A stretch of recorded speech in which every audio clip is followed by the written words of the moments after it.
Hello and welcome back. So, as I have promised, now this will be the chapter 2 reworked and remade in higher quality. Well, and this chapter is also tied up with the current event, with the latest event, because near the end, and of course, I think even in the beginning of this chapter, we are going to meet Vera, pretty much one of the newer characters in the game. And well, soon I am also going to get that character, so you can definitely expect more of her. But that character does make her first appearance in chapter 2, and her importance to the story is, well, in the current story, in the current event, she is very important, and she will also be very important in the future main story of the game. Since she is part of a support team, pretty much part of support structures, and she does have a decent history with one of the characters that's part of the Graveyard Squad here, and in the future we can definitely expect them expanding on that story. But now let's jump on the main story here. Now, when I played this for the first time, I did live stream it pretty much on another platform. That was pretty much, I think, 8 months ago.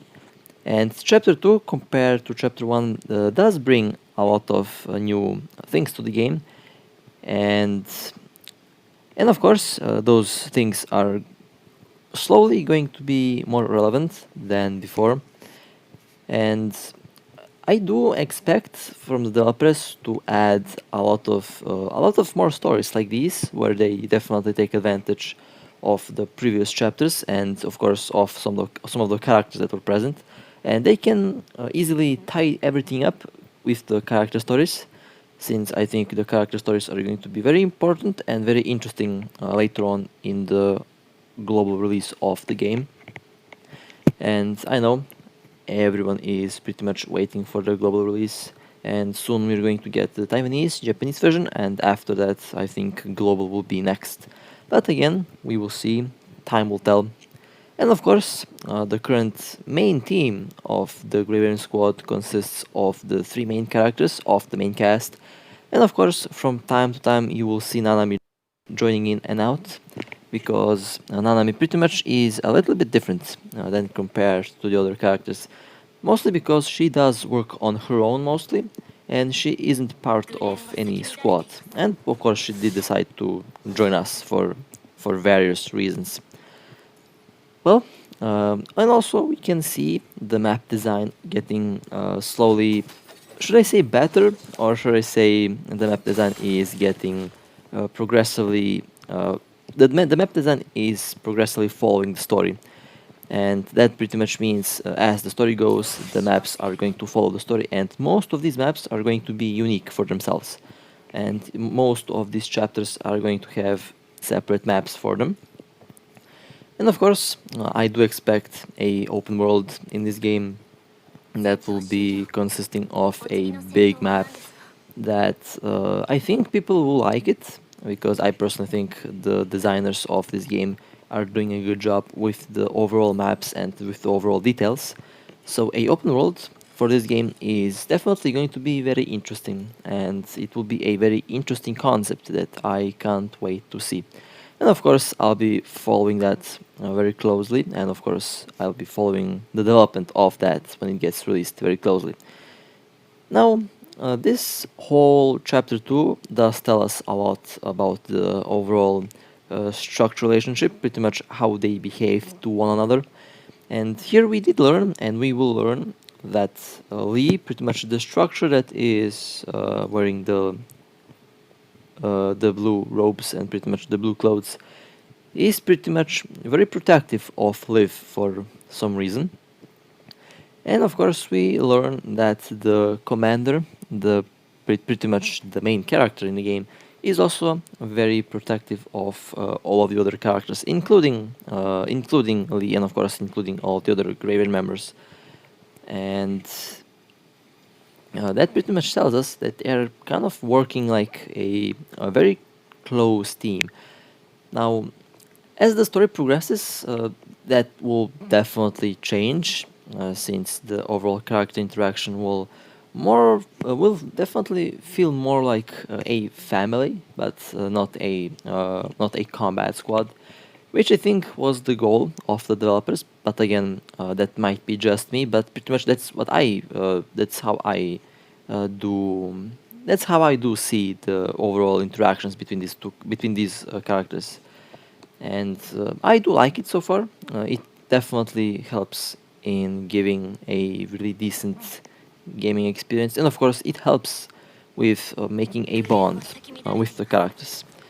And of course, I did change the team lineup. I did go with the characters that are being used in the story here because why not? I think that is a. I think I should have done this from the first part, but I guess it's okay. Well, and that was a very fast stage. Now, the weapon that I'm using here is Sirius, pretty much a 6-star weapon. It is a weapon that is considered a collections item here in the game because it is super rare, and I did get it somehow with, I guess, with a shred of luck. Now, this character here is Vera in pretty much a more military, in a pretty much more military outfit. Although Vera is a support structure, pretty much a healer, although her stance is more of a offensive character, pretty much used in combat, and it will be very interesting to play that character once I unlock the character. Now tomorrow is a mini update, pretty much on the 6th of August, and I'm going to pretty much get the. I think I will speed up my progress of farming and I will pull for the character since I do have 10 until the guarantee, and who knows, I might get the character before that, so I am going to go and get the character since I do need that character. I need another dark elemental in my team, pretty much to support my current elemental, and I think she will be very fun to play. I can't wait to I can't wait to separate a full video only for that character. I think that will be very interesting.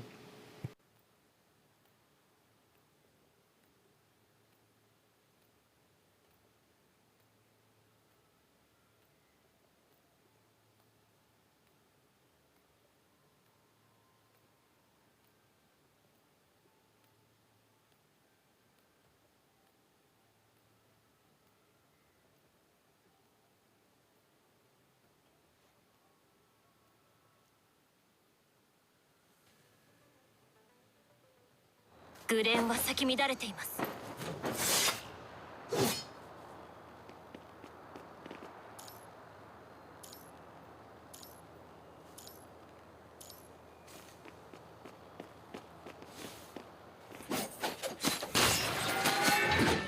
容赦しませんよ。ご命令を。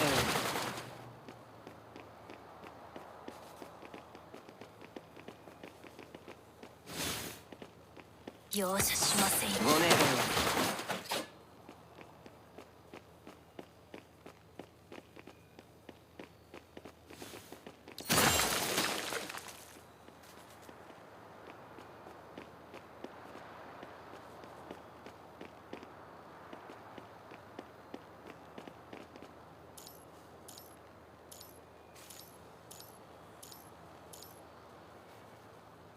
戦闘終了。お次の戦闘は何ですか？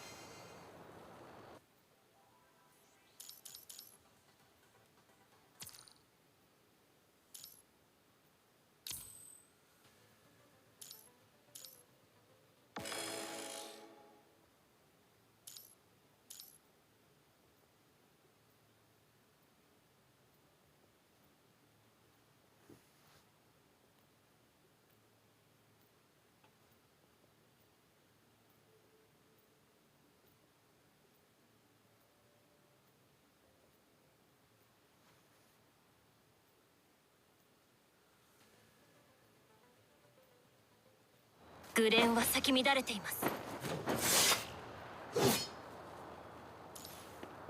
私の剣の炎は全ての障害を焼き尽くします。大丈夫です。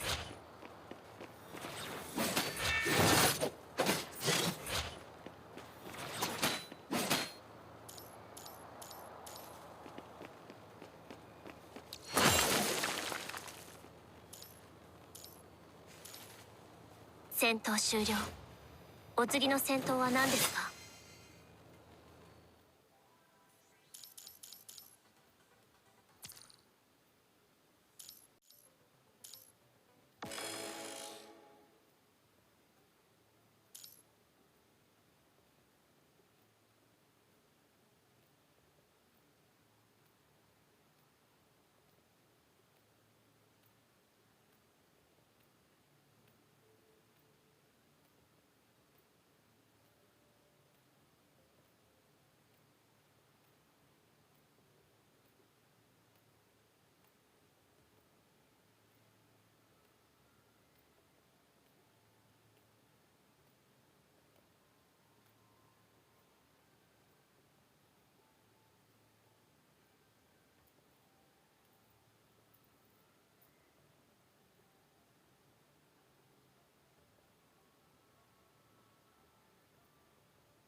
Okay, sorry for the weird cut.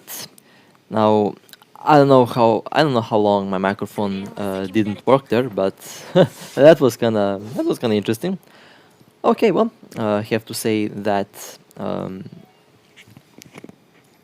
no, I don't know if the microphone did pick this up, but I will pretty much repeat what I did say a couple minutes ago. The B class structures are considered mostly human with minimal mechanical parts, while the A class structures and up are mostly considered to be fully mechanical bodies. And Rosetta, for example, is pretty much mostly mechanical. So when Rosetta gets released, she is most likely going to be a S-class structure, which I think would be very interesting. And of course, I think she will be a lightning elemental, but I am not quite sure, or could be a ice elemental. We don't know, but I definitely think that she will be a lightning elemental.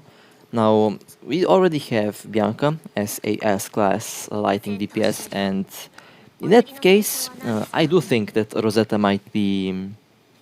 I think Rosetta might be a S-class because of overall how she looks and how she is designed, but at the same time, she also might be a A-class, and I'm definitely curious to see how will they implement her into the game.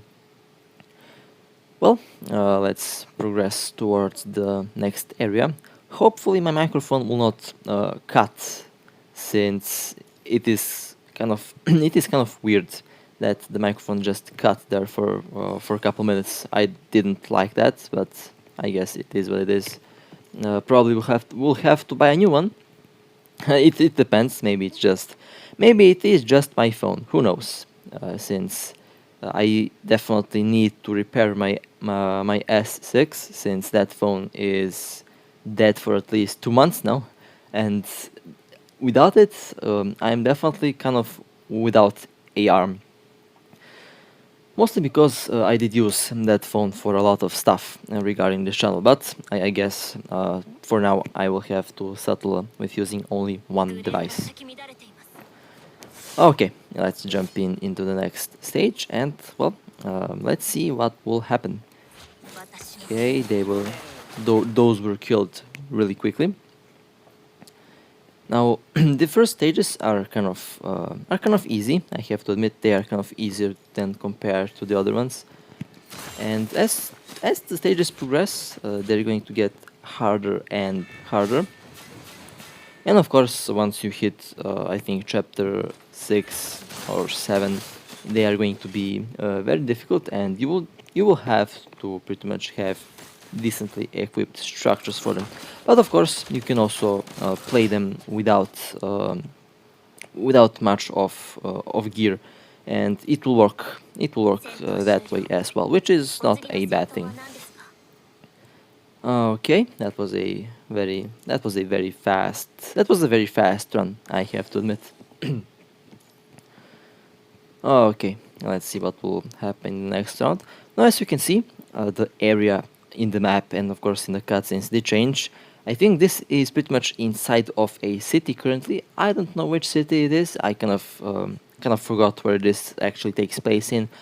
But as you can see there in the background, they are definitely in a city of some sorts. And so far, so far they did change the scenery quite a bit, a lot of times, which is very interesting.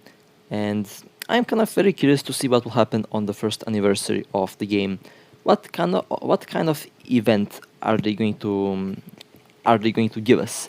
Is that event going to be pretty much something similar to the events that we already had in the game, or are they going to celebrate it with with a global release? That's the question now. But I guess we will see. Currently, everything regarding that is pure speculation, and we will, I guess, find out soon what the developers will give us for the first anniversary of the game. But I have to say, so far they did a very good job with the game. It was very good, very decent, and so far I did enjoy it. I am also looking forward to play a lot more new games, and I think we will have a lot of games to play very soon. Well then, let's see what will happen next. Okay, let's jump into the next round over here, into the next stage. Now, the boss here will be one of the more famous bosses in the game, and you will see what I mean when I reach the boss. It is also one of the bosses that is met in the pain cage and in the events. One of the more popular bosses, should I say. And potentially that boss can also be a structure at one point in the future, since the boss has a very sad backstory, which is kind of very actually very tragic if I were to be honest. I think it's time to go into the details of that character's backstory. So pretty much the boss that you will see here in the pretty much ending battle, pretty much the final boss battle.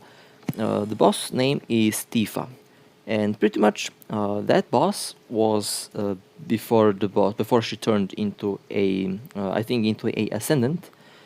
She she was a structure like any other structure that we have in the Grey Raven squad. Now she wasn't part of the Grey Raven squad. She was part of another squad, but she was part of Eden and pretty much was part of the, should I say, the friendly team. Now, she also had a commander, and she did pretty much get attached to the commander,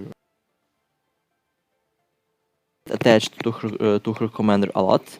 Pretty much, I think she actually did fall in love with the commander, with her commander, of course, and they were really close.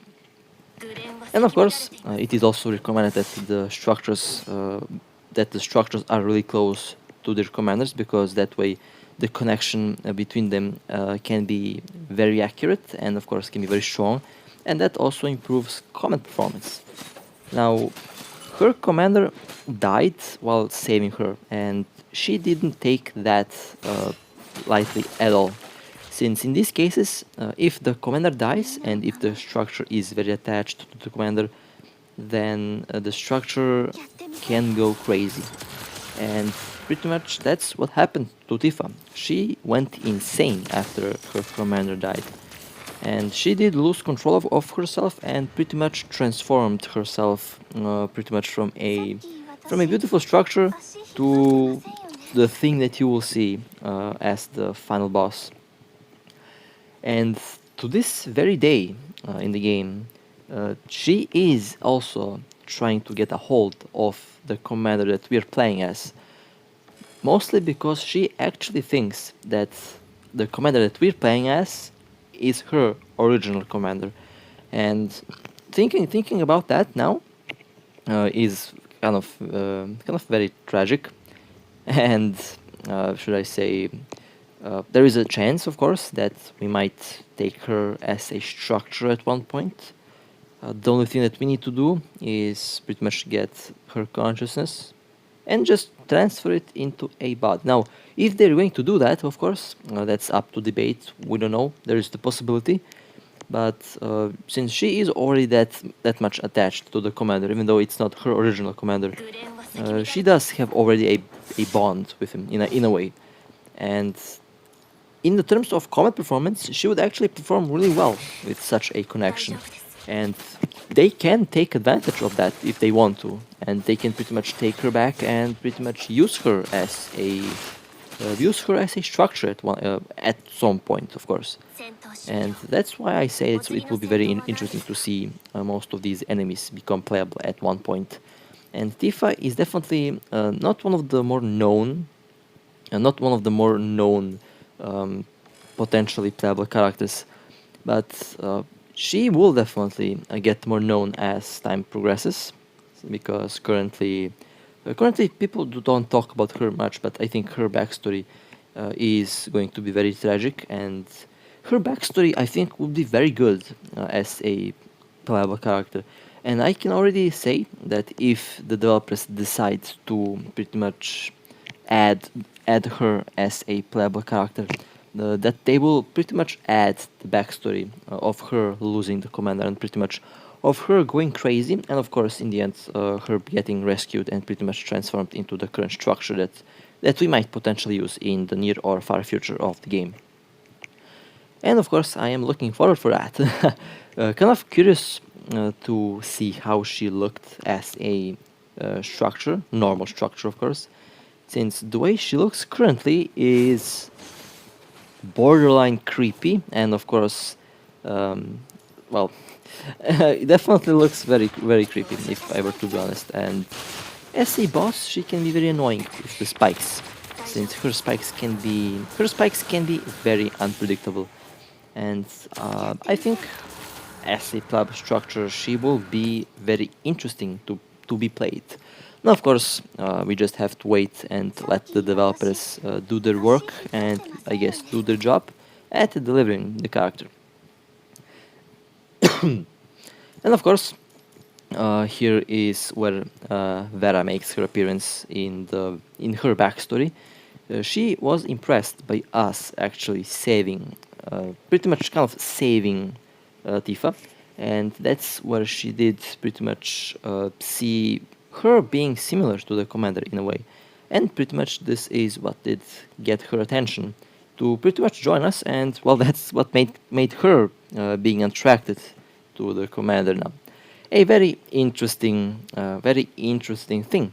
And here, again, like I said, Lee is overprotective on Liv, and here he did take a serious hit. He got pretty much pierced by one of the enemies here, and he will survive, of course. Don't worry, he will be alive. He just got injured, but he did save Liv here, because you have to remember, Liv is mostly a human in her B form, and as a human, this would have definitely do a lot of damage to her.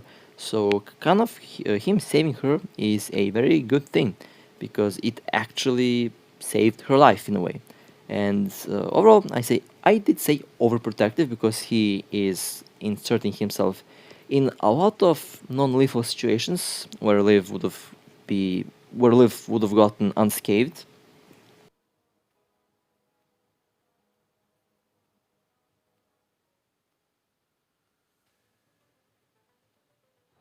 グレンは咲き乱れています。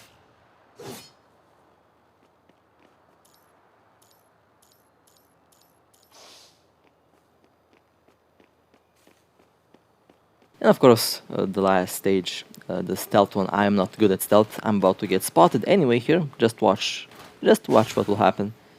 I'm about to get spotted anyway, so let's see. Well, let's see. I'm quite curious. Will I get spotted? Let's find out. And okay, now even in the cloaked form, you can also make out the details on the characters really well. I like that. That's a very good design choice. Okay, and that was... Oh, come on. I told you, I am bad at stealth. Unless it's Eve and I am in a stealth bomber, then it's a different story. Alright, well, that was excellent. That was excellent. I did complete this in a very interesting time frame. Well then, I think this will be the ending of the second chapter. A little bit shorter than the first chapter, but still, nevertheless, it is still very interesting and very important. And it was very fun to play it, and of course to replay it, since I do replay this, to remake it into better quality. And well, and of course here is Chrome, pretty much also one of the more recent characters. This is also his first appearance here, and his backstory is kind of different. I should have covered it back a while ago, but I didn't. I think so. I think I should cover it when I have time. And that character is also very good, very decent, a decent support, and of course can be a decent DPS, decent lighting DPS. And his gameplay style is overall, I think, very interesting and in a way very unique.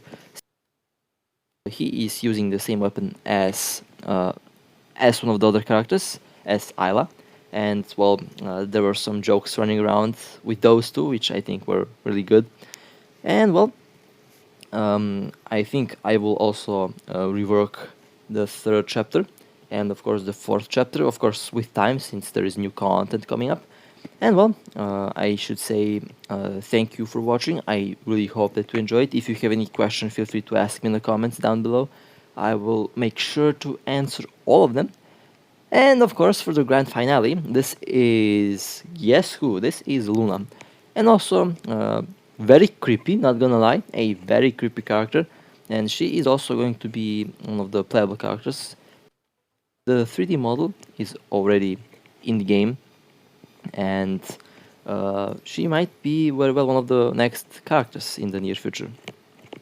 Well, with that being said, hope you enjoyed, stay safe, and I'll see you next time. Take care. 暗いのが怖いんですか？じゃあもう少し付き合いましょう。